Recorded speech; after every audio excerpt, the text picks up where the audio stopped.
Latest news updates కోసం ఇప్పుడే download చేసుకోండి మీడియా ఎఫెక్ట్స్ యాప్. అందరికీ నమస్కారం అండి. కొంచెం లేట్ అయింది, క్షమించండి. ఎందుకంటే మా ఐశ్వర్య రాజేష్ కూడా రావాలి అని చెప్పి, కానీ నీ మీద వెయిట్ లేదు. అందరం ఉంటే బాగుంటుంది అని. డైరెక్టర్ గారు రాలేకపోయారు. ఈరోజే సెన్సార్ అన్నమాట, అక్కడ కేరళలో ఉన్నారు, అందువల్ల రాలేకపోయారు. అందువల్ల మనం అందరం ఈ పిక్చర్ గురించి మాట్లాడడానికి కరెక్ట్గా అందరూ ఉండాలి అని చెప్పేసి అనుకున్నాం అనమాట. మలయాళం పిక్చర్ల గురించి అందరూ ఎదురు చూస్తున్న అటువంటి పిక్చర్లే మలయాళంలో చేస్తున్నారు ఈ మధ్యన. అందులోనూ టొవినో పిక్చర్స్ మీరు అందరూ ఎట్లాంటి పిక్చర్స్ తను చేస్తున్నారు, అవన్నీ ఏమో ఒక భాష ఆ ఒక పరిధిలో ఉండిపోవటం లేదు. మనం అందరం గర్వపడగలిగే సినిమాలు మలయాళం నుంచి వస్తున్నాయి. ముఖ్యంగా ఇక్కడ కూర్చున్న ఆర్టిస్టులు అందరూ అందులో భాగమై ఉన్నారు. 2018 అయితే ఆస్కార్కి కూడా వాళ్ళు చూశారనమాట. ఇలాంటి సబ్జెక్ట్స్ చేస్తున్న ఈ మలయాళం అక్కడి నుంచి ఇండస్ట్రీ నుంచి చాలా అంబిషియస్ ప్రాజెక్ట్ అండి ఇది. మీకు చూస్తుంటేనే తెలుస్తుంది అనుకుంటాను. చాలా అంబిషియస్ ప్రాజెక్ట్ అన్నమాట. ఒక కొత్త డైరెక్టర్ అని చెప్పి అనుకున్నా కూడా ఆయన 8 సంవత్సరాలు ఈ పిక్చర్ గురించి, అంటే అంతకుముందు ఈ కథ మీద కూర్చుని ఆయన డైరెక్ట్ చేయాలి అనుకున్నదంతా చాలా పెద్ద జర్నీ అయి ఉంటుంది. కానీ ఈ పిక్చర్ వర్క్ చేయడం స్టార్ట్ చేసి, ఆయన కథ మీద వర్క్ చేయడం స్టార్ట్ చేసి 8 సంవత్సరాలుగా చేస్తున్నారు ఆయన. కానీ ఇట్లాంటి ఒక 3 కాలాలు అనే ఒక కథని తీసుకోవడం, ఆ కథ ఒక కథానాయకుడు డెఫినెట్గా తన భుజాల మీద భరించగలడు అనే ఒక ఆర్టిస్ట్ని నమ్మడం. కానీ ఇదేమో ఇంకొంచెం టైం పట్టడం ఈ పిక్చర్కి మంచిదయ్యింది అనే అనుకుంటున్నాం అనమాట. ఎందుకంటే టొవినో ఈ లోపలేమో మిన్నల్ మురళి చేశారు, 2018 చేశారు. ఇలాగా చేసిన తర్వాత ఈ ఏఆర్ఎం అజయ్ అంటే రెండాం మోషణం, మలయాళంలోనేమో అది మీకు అందరికీనేమో ఇది తెలుగులో చెప్పాలంటే అజయ్ గాడి రెండవ దొంగతనం. సో ఈ టైటిల్లోనే తెలిసిపోతుంది కదా, ఏదో కథ చాలా ఇంట్రెస్టింగ్గా ఉంటుంది. అదేంటి అయితే మొదటి దొంగతనం ఏమిటి, రెండవ దొంగతనం మాత్రమే చెప్పడం ఏంటి, దీంతో మానేస్తాడా, ఇది అదనమాట. ఈ 3 క్యారెక్టర్స్ మీరు చూసారంటే తనే చేశాడా అనే ఒక విధంగా ఆశ్చర్యపోయేటట్టు అన్నమాట యాక్చువల్గా డిజైన్ చేసింది.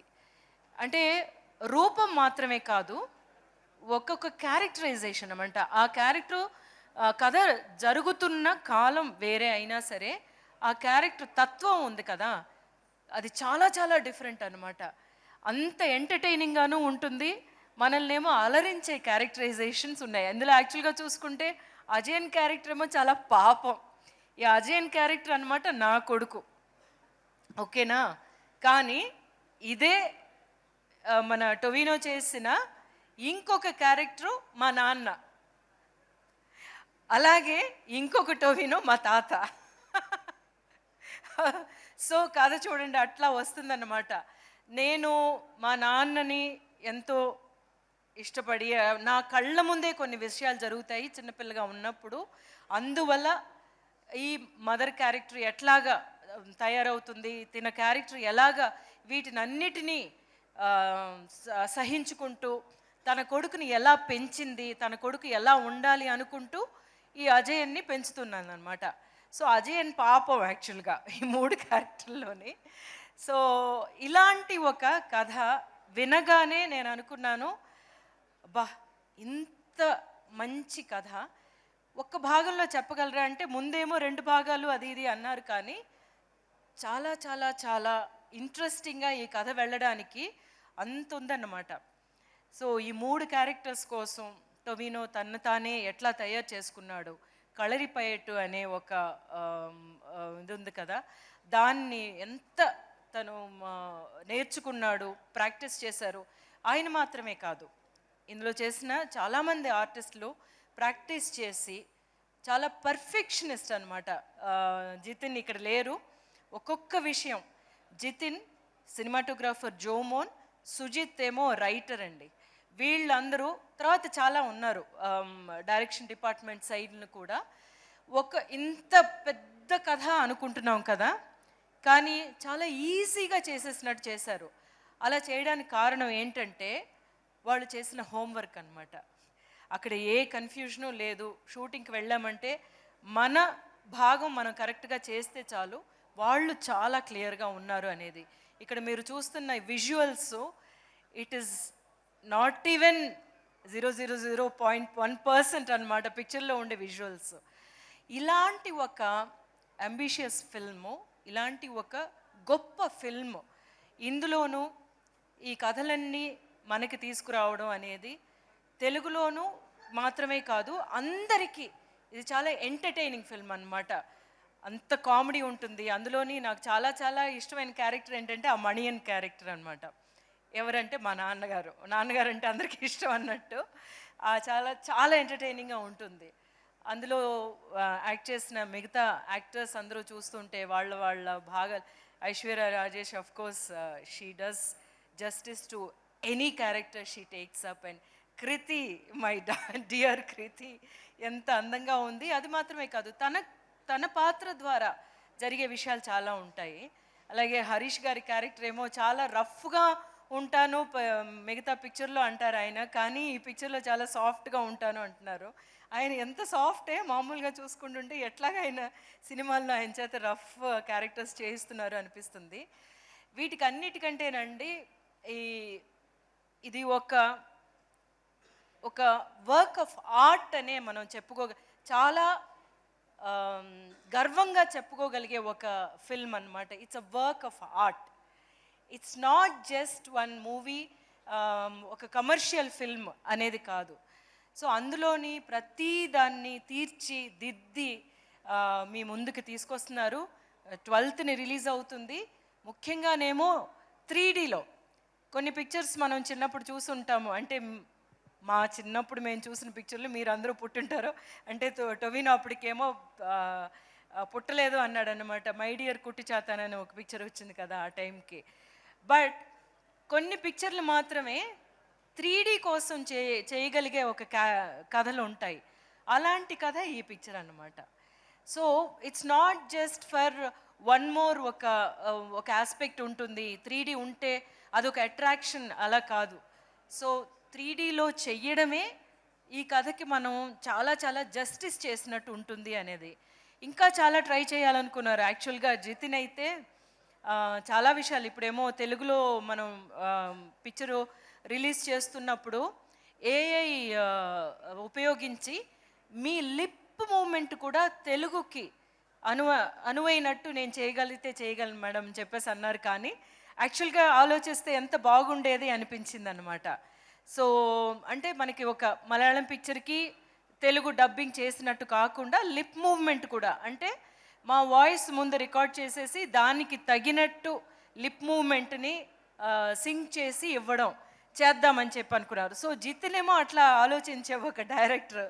It's a wonderful experience. ఎప్పుడు మలయాళం పిక్చర్లకి నాకు ఏమో బేస్ పడిందే యాజ్ అన్ యాక్టర్ ఏమో మలయాళమే అని ఎప్పుడు చెప్తూ ఉంటాను కదా. మలయాళం డైరెక్టర్స్ పిలిస్తే స్టోరీస్ని విన్నప్పుడు వెంటనే నేను ఒప్పుకోవడానికి కారణం ఏంటంటే వాళ్ళ స్ట్రాంగ్ స్టోరీ టెల్లింగ్. సో ఆ స్ట్రాంగ్ స్టోరీ టెల్లింగ్ ఉన్న ఈ పిక్చరు, అందులోనే మీకు అందరికీ అప్పుడే ఇంతకుముందే ఈ పిక్చర్లో రాకముందే నచ్చేసిన స్టార్స్ యాక్టర్స్ ఉన్నారు. అంతా ఇంత కష్టపడలేదన్నమాట టొవినో యాక్చువల్గా ఈ పిక్చర్ కోసం. అండ్ అవన్నీ చాలా ఈజీగా చేసినట్టు చెప్తూ ఉంటారు, కానీ but it will be a milestone for his career యాక్చువల్గా చెప్పాలంటే. సో ఇట్లాంటి ఒక ఫిల్మ్ 12th రిలీజ్ అవుతుంది. మళ్ళీ మీ అందరి ముందుకి ఇట్లాంటి ఒక మంచి పిక్చర్తో రావడం అనేది నాకు చాలా సంతోషంగా ఉంది. నేను అందుకే అన్నాను అన్నమాట, హైదరాబాద్కి డెఫినెట్గా నన్ను తీసుకెళ్ళండి, మా తెలుగు వాళ్ళతోటి నేను మాట్లాడతాను, నేను చెప్తాను అని చెప్పేసి. వేరే ఎక్కడికి వెళ్ళలేదన్నమాట. కేరళలో వాళ్ళు చూసుకుంటారు, కర్ణాటకలో చూసుకుంటారు అంతా, బట్ ఆంధ్రప్రదేశ్ మాత్రం నేను వస్తాను అని చెప్పాను అనమాట. సో నాకు చాలా డియర్ ఫిల్మ్ అండి ఇది. ఎందుకంటే అంత స్టఫ్ ఉంది, మీరు చూస్తుంటేనే మీకు అర్థమై ఉంటుంది. అండ్ అందరూ చూడండి. అందులో మైత్రి మూవీ మేకర్స్ ద్వారా రాబోతుంది అన్నది మా ఆస్థాన కంపెనీ లాగా. So I'm really happy that Mythri movie makers ఈ పిక్చర్ని రిలీజ్ చేయడం అనేది. అండ్ మిగతా ఆర్టిస్టులు బేసిల్ జోసెఫ్ అంటే మీరు చెప్పినట్టు he's become world famous now. అన్ని దెబ్బలు తిని వరల్డ్ ఫేమస్ అయిన యాక్టర్ అంటే ఆయన అయి ఉంటాడు అనుకుంటాను. సో వీళ్ళందరూ కలిసి, అంటే ఆయనే ఒక హీరో, ఆయనే ఒక డైరెక్టరు, కానీ ఈ పిక్చర్లో ఆయన ఒక క్యారెక్టర్ చేస్తున్నారు. మలయాళంలో ఎప్పుడు అలా జరుగుతూ ఉంటుందన్నమాట. సో డెఫినెట్గా ఈ పిక్చర్ మీకు అందరికీ నచ్చుతుందని తెలుసు. మళ్ళీ వారమో లేకపోతే 10 రోజుల తర్వాత వచ్చి కలిసినప్పుడు మీరే చెప్తారు ఎట్లా ఉంది ఈ పిక్చర్ అనేది.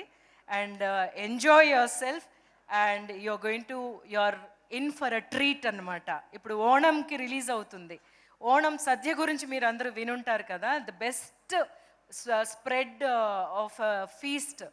అట్లాంటి ఒక ఫీస్ట్ మీకు అందరికీ కేరళ నుంచి ప్రత్యేకంగా తయారు చేయబడి 12th మీకు మీ ముందుకు రాబోతుంది. And love to all the technicians and actors who have taken part. They have really worked so hard.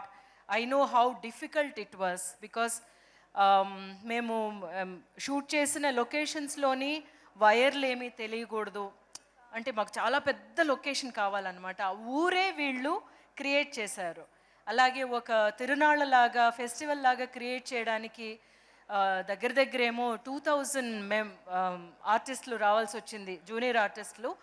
నాకు తెలిసి ఒక 15 రోజులు వాళ్ళందరూ తీసుకొచ్చి పొద్దున్నొచ్చి రాత్రి వచ్చి పొద్దున్న వెళ్ళేవాళ్ళు అనమాట.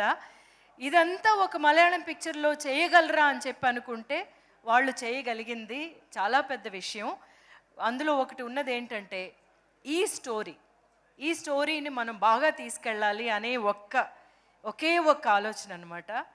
So great and thank you for this opportunity again and again, because my directors give me this kind of a great opportunity for me to stand here again and say that I'm part of a great film, another great film, Mani. And enjoy yourselves on the 12th. It's going to be a fun ride. Thank you, Andy. Super ma'am. And especially మీ మాటల్లో మీ వాయిస్లో cinema గురించి వినడం తెలుసుకోవడం ఇంకా ఇంకా హాయిగా చక్కగా అనిపించింది. సో మ్యామ్, మీరు చాలా డీటెయిల్డ్గా సినిమా గురించి చెప్పారు, కానీ నాకు వచ్చిన డౌట్ ఏంటంటే మీరేమో అజయన్ పాపం అంటున్నారు, కానీ టైటిల్ ఏమో అజయన్ గాడి రెండవ దొంగతనం అంటున్నారు. అది ఎలా, హౌ ఈజ్ ఇట్ పాసిబుల్? పాపం దొంగ సస్పెన్స్ అంట. కానీ he's the lovable of the 3 characters. And మిగతా వాళ్ళు లవబుల్ కాదా అని కాదు, మిగతా 2 క్యారెక్టర్స్ చాలా స్ట్రాంగ్ అండ్ కాంప్లికేటెడ్ క్యారెక్టర్స్. వాడు పాపం నేను అలా పెంచేసాను, మరి చూడండి. చూస్తాం. మీరు మదర్ రోల్లో చేశారు అంటే డెఫినెట్గా మేము ఆ ఎమోషన్కి కనెక్ట్ అయిపోతాము. కానీ మ్యామ్, ఒక్కటి తెలుసుకోవాలని ఉంది, ఇప్పుడు ఒకే యాక్టర్ని ఫాదర్గా సన్గా, అది ఎలా ఎలా ఉంటుంది ఆ ఎక్స్పీరియన్స్ ఆన్ సెట్ చూడడం అని? అంటే థ్యాంక్ఫుల్లీ ఫాదర్గా చేసినప్పుడేమో నా చిన్న క్యారెక్టర్లో యాక్ట్ చేసిన పాప అన్నమాట చేసింది, థ్యాంక్ఫుల్లీ. అండ్ నేను తనతో టొవినోతో చేసినప్పుడు నా కొడుకుగానే వాడిని ఎప్పుడు తిడుతూ ఉండే, ఎప్పుడు అమ్మలందరూ తిడుతూ ఉంటారు చూసారా, అలాంటి అమ్మేనమాట. తిడుతూ ఉండే అమ్మ ఎప్పుడూను. అంటే తన కోసం అంత బాధ ఉంటుంది, నా కొడుకు బాగుపడాలి, ఎట్లాంటి చెడ్డదారిలోకి వెళ్ళకూడదు. ఆల్రెడీ చాలా పెద్ద ఒక ప్రాబ్లంలో నుంచి మేము బయటకు వచ్చి ఉంటాము, అదేమీ వాడికి ఎఫెక్ట్ అవ్వకూడదు అని అనమాట. వాడేమో అన్ని చేస్తూ ఉంటాడు. ఓకే, సో చాలా కథ ఉంది తెలుస్తోంది. బట్ ఆయన మాత్రం సీక్రెట్ అంటున్నారు, అదేంటో September 12th తెలుసుకుందాం. Yes, thank you so much ma'am. Thank you అండి.